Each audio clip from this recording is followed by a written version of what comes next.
সৈয়দনা ইব্রাহিম আলাইহিস সালাম সাইয়্যিদাতুনা হাজারকে নিয়ে দুধের বাচ্চা ইসমাইলকে নিয়ে মক্কার মরুজমিনের মাঝখানে রেখে আসলেন।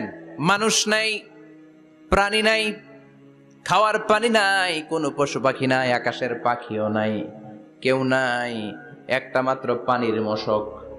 একটা মশকের ভেতরে সামান্য কিছু পানি। দুধের বাচ্চা ইসমাইলকে নিয়ে সাইয়্যিদাতুনা হাজার দাঁড়িয়ে রইলেন। কোনো কথা না বলে বিবি আর বাচ্চাকে রেখে চলে যাচ্ছেন।